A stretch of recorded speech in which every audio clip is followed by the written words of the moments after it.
Hello and welcome to Structuring an Effective Presentation, Part 1.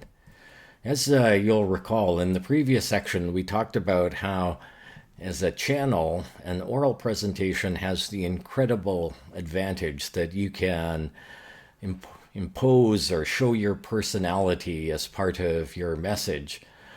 But its main disadvantage as a channel is that it can be very hard for an audience to follow along and keep track of where they are in an oral presentation. When they're just following your words, they don't have any of the guideposts that you normally have when you're reading something in writing. When you're reading something, you see the paragraph breaks, you might have headings, you can skip back and clear up any points. And you can visually see on the page just where you are in the text. When you're listening to someone speak, you don't have those guideposts. And so having a very clear and simple organization for your material is really important in an oral presentation. And for most presentations, the classic introduction, main body, and conclusion will work well for you. You should only deviate from this when you have a very specific and good reason for doing so. Okay, so your introduction. It has 3 jobs. The first is to capture the audience's attention. And if you begin your presentation with the classic, "Hello, my name is Eagle Fitz, and I am here today to talk to you about," you will put your audience to sleep before you've even finished your intro. So what you want to do right away is capture the audience's attention and get the focus on you. And the classic methods are humor or a joke, which can work for the right personality and for the right audience, specifically a receptive audience. You can ask a startling question. You can ask an interesting question or have a startling fact. So what I find often works really well, especially for inexperienced presenters, is just tell a little anecdote from your own experience that shows how you've experienced something similar to what the audience is going through, or that you know why they're there and what they're feeling. And that can be a great way of building empathy while also showing why you are there speaking. And after that, you need to establish your credibility. And you don't want to waste a lot of time here because the audience is waiting for you to get to the point. So this can just be a very brief statement to explain why you're the one up there talking and they're the ones in the audience listening. What your experience is with this topic, what position you hold, and how long you've held it. That's all you need. Just a sentence or two, and then you're on. And then finally, the most important thing that you can do in the introduction is preview your theme or your main points. What are you there to talk about? Give them a little forecast. And what that does is let the audience build a mental framework in their head for I guess a mental framework is in your head. Build a mental framework for what's about to come. It gives some structure within which they can slot your points as you're giving them. And that little bit of anticipation will really help them understand your message. So that's what you need to accomplish in the introduction. Just 3 things. And then on to the main body, which is where you deliver the actual meat of your presentation, what you're there to say. And science has found that, neurological science has found that most human brains can hold about 5 to 7 points in short-term memory. And so you really don't want to have more than 5 main points in your body of your presentation, and ideally 2 to 4.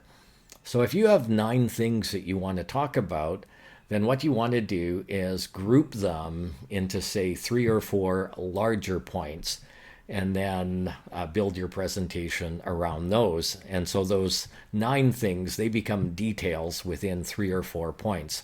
But when you group them in that way, you make it much easier for your audience to follow what you're doing.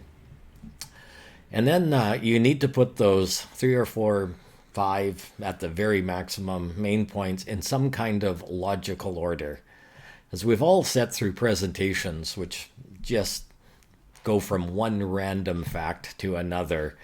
And you can remember how those presentations just lost energy as they went along because it was just a bunch of different things to remember, none of which was related to anything else.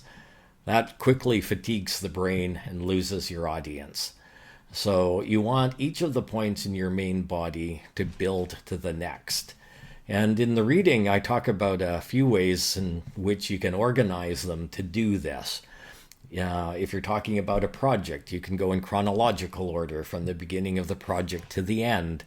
If you're talking about the different campuses in your CS unit, you can organize it geographically, talking about each campus in turn, and so on.